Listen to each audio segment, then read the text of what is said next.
Welcome back, everyone. Before we dive in, be sure to drop your thoughts, feelings, and lessons in the comments below. Like the video and subscribe so you never miss stories like this. Let's get into it.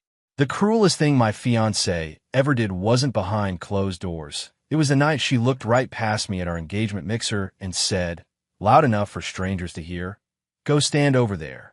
You're blocking the people who matter." I felt my face get hot, like the room had turned into a spotlight, and I'd been cast as the embarrassing extra. I didn't argue. I didn't ask what she meant. I just moved because I've been trained slowly to shrink when she wanted space. Here's how it happened. My name is Jalen Rooks from Prince George's County, Maryland, the kind who learned early that steadiness keeps you alive. Show up, do your job, pay your bills, don't make scenes. I work in compliance for a logistics contractor out of Baltimore, which mostly means I spend my days catching small mistakes before they become disasters. I used to think that same mindset applied to love. If something fell off, you could fix it with patience. With Nuria Hales, patience became my way of ignoring the truth. I met Nuria in Hyattsville at a friend's little birthday dinner. Nothing fancy, just a crowded table and music too loud for real conversation. She had a clean laugh and a focused way of talking, like she was always headed somewhere. She told me she was about to level up in her career, and I believed her because she carried herself like someone who had plans. When she asked for my number, I felt chosen. That mattered to me more than I admitted. I'd been the dependable guy for a long time, but rarely the one someone reached for first. Early on, Nuria was warm in a way that felt like sunlight. She'd text good morning first. She'd send voice notes after work. When we went out in D.C., she'd slip her hand into mine like it belonged there. Then little things started showing up, small moments I tried to explain away. She corrected me in front of the waiters, like my opinion needed editing. She'd laugh when I told a story and say, "You're adorable," but it didn't feel like a compliment. It felt like being patted on the head. Still, I told myself I was overthinking. Nuria's family came into the picture fast. Her mother, Drina Hales, spoke in smiles and warnings at the same time. The first time I met her in Bowie, she hugged me like we were close, then stepped back and said, "You look responsible." Her cousin Kayvon treated my living room like a lounge and my fridge like a community pantry. Her younger brother Sierra asked me for quick favors that never stayed quick. Nuria would watch it all happen and say, "They're just getting comfortable with you." Comfort shouldn't feel like being drained, but I didn't have the language for that yet. I didn't grow up with money like that, but I grew up with pride. My granddad used to say, "Don't be loud about what you do for folks. Just do it." So I did. I paid for dinners when her family joined us without being invited. I fixed Drina's wobbly porch step because she hinted about it twice. When Sierra needed a little help with his phone bill, I covered it once, then again, then got stuck in a pattern where I was always the solution. Nuria would kiss me after and say, "I love how you show up." I didn't notice she never showed up back. The first time I saw the cold side of her up close was over a simple question. We were in my kitchen in Bowie, meal prepping on a Sunday, and I asked why her aunt kept calling me about money instead of calling her. Nuria didn't look guilty. She looked irritated, like I'd interrupted something. "Because you're better at handling things," she said. I told her I didn't want to be anyone's emergency fund. She stared at me for a beat and said, "You're making this a bigger deal than it is." Then she went back to chopping onions like my feelings were background noise. That's when I started swallowing words. The engagement happened a year in. I proposed on a quiet evening at National Harbor. Not for show, not for a crowd, just the water and a simple ring I could afford without going into debt. Nuria said yes, but her first sentence after yes was, "We need to do this right." I thought she meant marriage. I didn't realize she meant the production. In the months that followed, everything became about appearances. The venue, the guest list, the photos, the impression. When I asked about a budget, she said budgets were limiting. Then she sent me a spreadsheet of costs that made my stomach drop. The pressure started wearing a suit and calling itself planning. Drina would invite herself over and talk about how the wedding needed to match Nuria's future. Kayvon would toss out ideas like, "You could take a small loan, easy." Sierra suddenly needed clothes for a new job he never kept. Nuria kept saying, "It's just a season, babe." But it didn't feel like a season. It felt like the beginning of a life where I was always paying to be included. When I hesitated, she'd go quiet, and her quiet always felt like punishment. It got worse when Nuria met her boss's circle. Her supervisor, Marcel Vance, was the kind of man who wore confidence like cologne, strong enough to make you cough. Nuria started mentioning him a lot. Marcel says we should do the reception at a real venue. Marcel knows a caterer who does celebrity events. Marcel thinks it will be good for my career if we invite certain people. The way she said his name made it sound like a credential. Then she started treating the wedding like it was also a networking event, and I started feeling like a +1 at my own engagement. I tried to talk to her, really talk. One night in Laurel, I said I felt like the wedding was swallowing us. I said I missed when we had simple nights, just us and takeout. Nuria rolled her eyes and said, "You want small because you're comfortable being small." That sentence stuck to me like burrs. I asked what that meant. She shrugged and said, "It means you don't think big enough for what I'm building." It was the first time she made my love sound like a flaw. I went quiet, and she took my silence as agreement. Around that time, she started bringing papers around. Not in a dramatic way, more like casual clutter. "Oh, I printed a few things we need for the courthouse," she'd say. Or, "This is just standard. Sign when you get a chance." I glance at a page and see words. That felt heavier than she was admitting. Property, beneficiary, authorization. When I asked questions, she'd smile like I was being cute. "Babe, it's fine. It's just paperwork. I work in compliance. Nothing is just paperwork." But in the house, she treated my caution like an inconvenience. That's what sent me to a lawyer the first time, quietly, without threatening her. I told myself I was being responsible, not suspicious. I met Talia Griggs in a small office in Greenbelt. I expected a lecture. Instead, she listened like she'd heard versions of my story before. She asked me what I owned, what I shared, what I planned to sign. She said, "Engagement is not marriage. Don't let anyone confuse you." Then she gave me simple steps. Keep accounts separate, don't sign under pressure, and if anyone tries to rush you, slow down more. I didn't go home and accuse Nuria. I tried to be normal. I tried to love her the way I always had. But I started noticing details I'd been ignoring. The way she'd stand close to me until someone important walked in, then drift away. The way she'd say we when we were alone, but say I when she was talking in groups. The way Drina would compliment my work ethic like it was my whole personality. Like I wasn't a man with dreams, just a tool with a steady paycheck. The engagement mixer was supposed to be a fresh start, a clean little celebration before the courthouse date Nuria pushed for. It was held in a rented event space in Silver Spring, bright lighting, catered trays, a photo backdrop with our names and script. Nuria insisted it would be classy. I wore my best suit. I got there early to help set up because that's who I am. I moved chairs, checked the sign-in table, ran to the parking lot twice because someone forgot something. Nuria barely looked at me. She was too busy scanning the room for faces that could help her climb.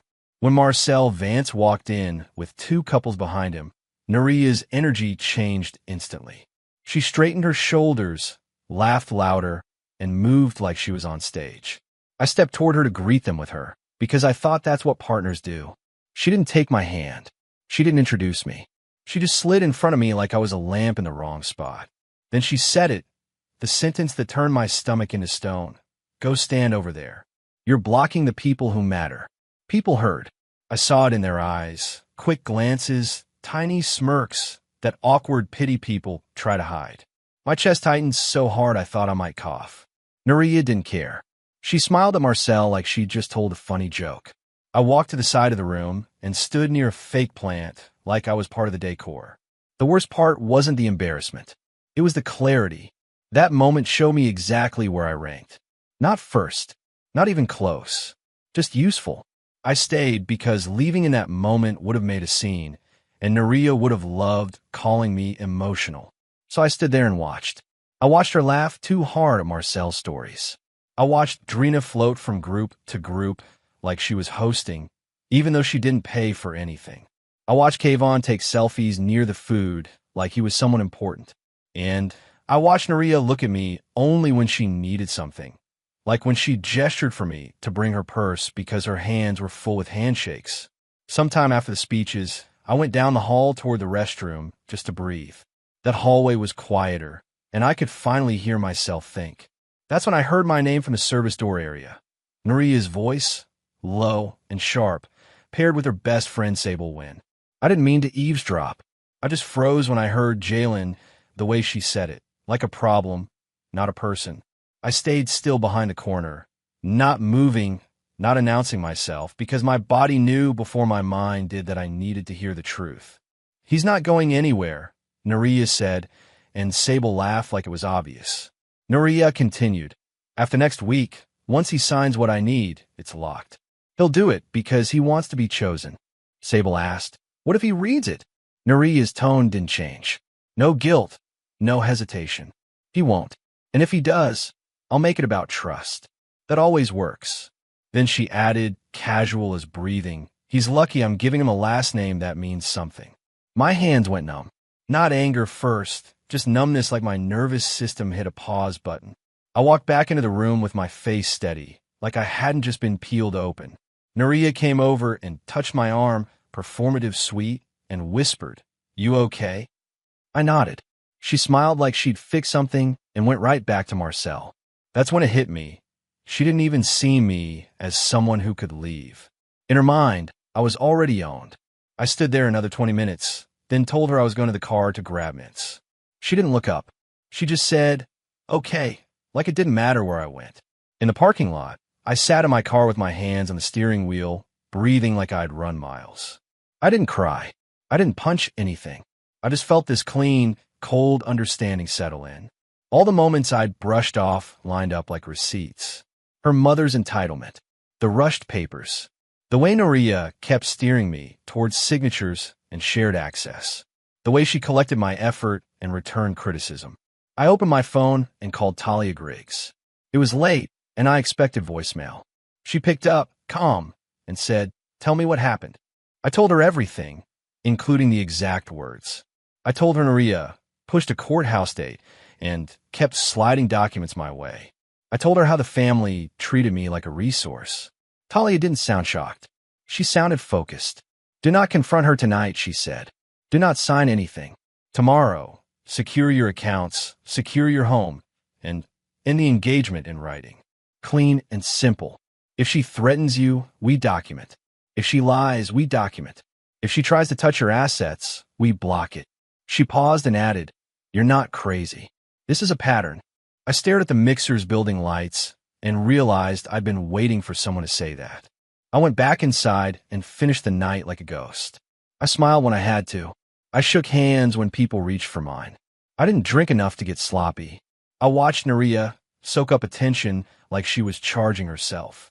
When we finally got home to Bowie, she kicked off her shoes, tossed her purse on the counter, and said, tonight went great. Marcel was impressed. Not we. Not us. Just her. She didn't ask how I felt. She didn't apologize for the way she spoke to me. She just started listing who needed thank you texts. Then she went to sleep like she hadn't cut me open in public. I barely slept. Not because I wanted to fight, I didn't. I just kept replaying the sentence. People who matter. I'd built my whole idea of love around being steady, but I realized something painful. Steady without boundaries turns into being used. When morning came, I didn't wake her with drama. I got up quietly, made coffee, and sat at the table with my laptop like it was a normal Monday. My stomach felt hollow. My hands were steady. That scared me more than shaking would have. It felt like my heart had already left. I started with what Talia told me. Secure what's mine. I changed passwords, banking, email, phone carrier, anything linked to my identity. I moved my direct deposit to an account Naria never had access to. I checked my credit report for any surprises. Then I pulled up the wedding payments. Naria had pushed me to put deposits on my cards to keep it simple, promising she'd reimburse me later. I saw how much simple was costing me. I canceled what I could under my name, using the vendor policies. No screaming phone calls, no threats, just business. A few vendors tried to argue. I stayed calm and said, I'm the payer. I'm canceling. That was it. By mid-morning, Naria walked in, hair wrapped, phone in hand, and asked why the caterer emailed her. I kept my voice level. Because I canceled, I said. She stared at me like I'd slapped her. Why would you do that? She snapped. I didn't raise my voice. Because I heard you last night, I said. For the first time, her eyes sharpened. Not remorse, calculation. Heard what? She asked like she might talk her way out of it. I repeated her exact sentence about people who matter. Her face didn't soften. It hardened. You're being dramatic, she said immediately, like the words were a tool she could swing. You take everything personal. I waited for the apology that never came. She didn't say, I was wrong. She said, you're messing up my future. I asked her why she was trying to rush me into signing papers. She rolled her eyes and said, because you move slow, and I don't have time to slow. Her tone wasn't defensive. It was annoying, like my caution was blocking her plans. Then she said something that made my chest go cold again. You wouldn't have anything without me pushing you. No remorse, just entitlement. I told her the engagement was over. I expected tears, maybe even fake ones. But Noria didn't cry. She laughed once, sharp and short. You're not leaving, she said. You love me. The way she said it made love sound like a leash. I told her I was leaving and she needed to pack her things. That's when Drina got involved. Noria called her mother on speaker like she was summoning backup. Drina's voice came through loud, already angry. After all we've done for you, she said, as if they'd built me instead of bled me. Drina didn't ask what happened. She didn't ask if her daughter hurt me. She went straight to control. You're going to calm down and fix this, she ordered. I told her calmly, I'm not fixing what I didn't break. Drina scoffed and said, you're lucky Noria even chose you. Don't get above yourself. The words were ugly, but the clarity was clean. This wasn't a misunderstanding. This was their view of me. Noria sat there nodding along, not defending me, not correcting her mother. She stared at me like I was being inconvenient. I packed a bag, just essentials, because I'd learned that a clean exit beats a dramatic one. I told Noria I'd communicate through my attorney. She smirked like she thought attorneys were a bluff. You can't lawyer your way out of your feelings, she said. I didn't respond. I drove to my brother Ryan Rook's in Laurel and stayed there because my house didn't feel like mine anymore with her energy in it. Ryan didn't ask a bunch of questions. He looked at my face and said, Are you safe? I nodded. He opened the door wider. That was enough. Over the next 2 days, Noria called nonstop from her number, then Drina's, then Kayvon's, then unknown numbers. The messages weren't apologies. They were demands. Come talk like an adult. Stop embarrassing us. You're ruining the wedding. You owe us. One message from Noria said, If you really loved me, you wouldn't do this. I read it twice and felt something shift. Love shouldn't be tested through obedience. Love shouldn't require you to sign away your comfort to prove loyalty. I didn't respond. I forwarded everything to Talia. Documentation, receipts, quiet power. On the third day, Noria showed up at my job. I didn't see her. I heard about it from security. She tried to talk her way inside like she belonged there. When they refused, she got loud in the lobby. Not crying, not pleading, angry that she couldn't force access. My manager pulled me into an office and asked if I needed help. I felt humiliation burn in my throat, but I kept it contained. I told him it was a personal matter already being handled. He nodded and said, Take care of yourself. I went back to my desk and stared at my computer screen, thinking about how someone who claimed to love me was comfortable trying to disrupt my livelihood. Talia sent a formal notice. Do not contact Jalen directly. All communication goes through counsel, and any attempts to access his accounts or property will be documented. Noria responded the way she always did, with confidence. She told a mutual friend, He's bluffing. He'll be back. Then she tried to do what I feared. She attempted to move money from an account that was never truly shared because she assumed it was. The bank flagged it. That wasn't karma yet. That had consequences. The bank called me to confirm the activity. I said no, and I asked them to place additional security. The representative sounded sympathetic but professional. We'll note the unauthorized attempt, she said. I exhaled slowly. Noria was already reaching. Then the real karma hit, sudden, realistic, and entirely her doing. Noria tried to file a claim with one of the vendors, saying I had agreed to keep the wedding payments active and that the cancellation was malicious. She put things in writing that weren't true. Vendors don't like being lied to, especially when money is involved. One of them forwarded her email thread to my attorney without me even asking because the vendor recognized my name on the payment account. Talia called me and said, "She's leaving a paper trail. Stay quiet." Nuria thought her voice could rewrite reality. Paper doesn't care how loud you are. A week later, Marcel Vance called me, not Nuria. I didn't pick up the first time. I didn't know what he wanted. He left a voicemail that was all ego and accusation, saying Nuria was distraught and I was hurting her career. I forwarded it to Talia. Then Marcel emailed my work address, which was bold and stupid. My company's compliance department noticed. They don't play with outside harassment. HR got involved, and my manager told me to take a personal day if I needed it. I realized something. The world Nuria moved in wasn't built on respect. It was built on intimidation and image. Nuria's image started cracking fast. Marcel didn't like a mess he couldn't control. The engagement mixer had been a look-at-us moment for Nuria, and now it was turning into gossip, cancellations, vendor disputes, emails, accusations. People who chase status hate public instability. I heard through a coworker's cousin, small world in Maryland, that Nuria had been telling people I got scared of commitment. She painted herself as the victim. Then she added that I promised her access to certain resources. That lie came back around when someone asked her for proof, and she couldn't produce it. Meanwhile, I had to return to my own house. Talia advised me to do it with a witness and a clear plan. Ryan came with me on a Saturday morning.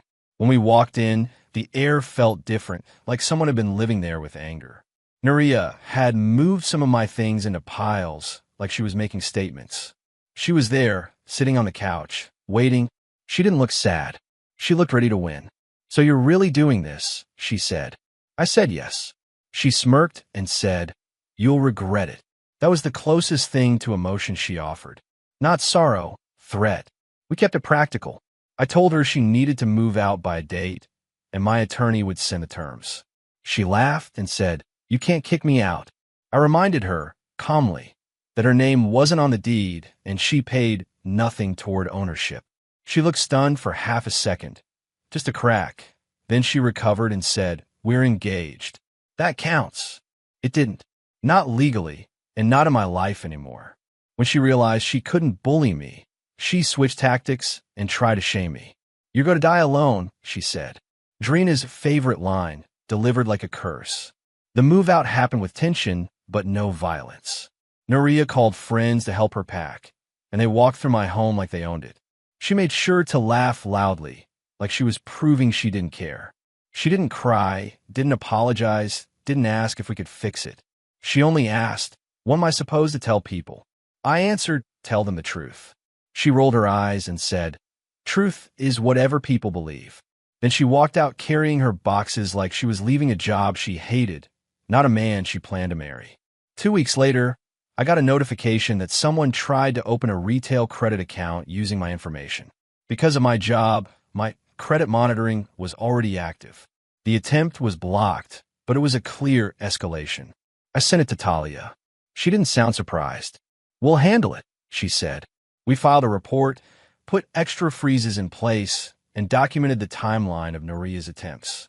This wasn't glamorous revenge. It was protection. It was me doing the boring steps that keep your life from being stolen quietly. The sudden karma landed not because I hunted her, but because she couldn't stop reaching. The credit attempt triggered a deeper review at her bank because she used overlapping details that connected back to her. Banks are patient until they aren't. They flagged her accounts for unusual activity. She panicked and tried to blame me, but blame doesn't clear fraud questions. I heard through a mutual acquaintance that Nuria had to sit in a small office, answering simple, humiliating questions about why she was attempting actions tied to my identity. No public spectacle, just a closed door and consequences. The kind of karma that doesn't trend online but changes your life. Drina called me once after that, only once, and her voice wasn't remorseful. It was furious. She said, "You're trying to ruin my daughter." I told her, "I'm not doing anything to her. She's doing it to herself." Drina hissed and said, You were supposed to take care of her. That sentence said everything. In their minds, my role wasn't a partner. It was a provider. No questions, no boundaries, no dignity.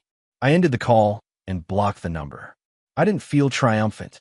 I felt clean, like I'd finally scrubbed something toxic off my skin. The loneliness hit after the noise died down. People talk about leaving like it's just a decision.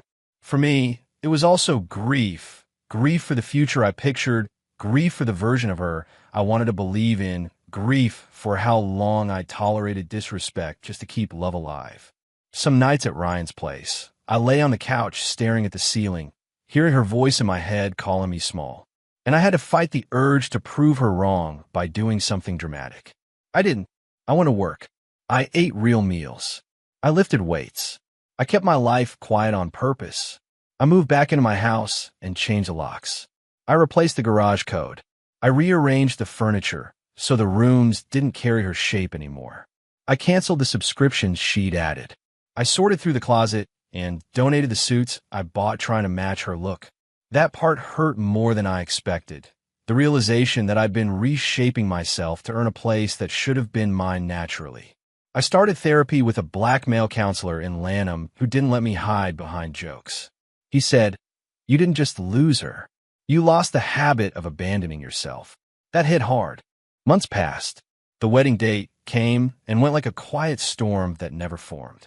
I didn't post about it. I didn't make speeches. I didn't give anyone the satisfaction of seeing me turn pain into performance. I kept my circle small. My mother checked on me without prying. Ryan invited me out for wings and didn't talk about Naria unless I brought her up. I started saving aggressively, paying down debt, building my emergency fund, investing again. Private success isn't loud. It's waking up without dread. It's opening your bank app and not feeling fear. I heard about Naria here and there because communities overlap. The stories she told people changed depending on who asked. Sometimes I was controlling. Sometimes I was scared of commitment.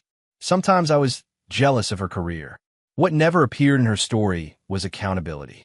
She never said, "I disrespected him." She never said, "I tried to use him." She never said, "I treated love like a transaction." That's how I knew I'd made the right choice. A person with no remorse will always rewrite reality to protect their ego. The only way to win is to stop participating. One evening, almost a year later, I ran into Marcel Vance at a coffee shop near College Park. He looked surprised to see me calm. He tried to talk like we were equals, like his earlier harassment never happened. He said, "So you and Naria really ended, huh?" I just nodded. He smirked and said, "She's intense." I didn't bite. I didn't offer my pain for his curiosity. I paid for my coffee and left. In the parking lot, I realized something. I didn't need closure from any of them. I had proof in my life. My peace was evidence. The real comeback wasn't watching Naria struggle. The comeback was watching myself come back. I started taking pride in how quiet my life felt. I bought a modest second car outright. Nothing flashy, just reliable. I started cooking again for myself. Salmon, rice, roasted vegetables, because I wasn't feeding a room full of takers anymore. I built routines that didn't revolve around impressing anyone. I stopped treating my kindness like a coupon people could redeem. I learned to say no without explaining. That's the kind of success nobody claps for, but it changes everything. Sometimes I still remember her sentence, "People who matter," and it still stings because words like that don't disappear. But now it stings in a different way. It reminds me of the moment I finally chose to stop shrinking. Naria wanted a man she could move around like furniture, a man who'd stand aside while she collected status. What she got instead was a man who quietly walked away, locked his life down, and rebuilt without her. No viral moment, no public revenge, just a private, steady victory. I matter. And I'm never standing over there for anyone again. If this hits home, tap like so more people who feel too steady to be valued see it. Subscribe for more real, grounded karma stories, and comment boundaries if you're done shrinking for anybody. The end.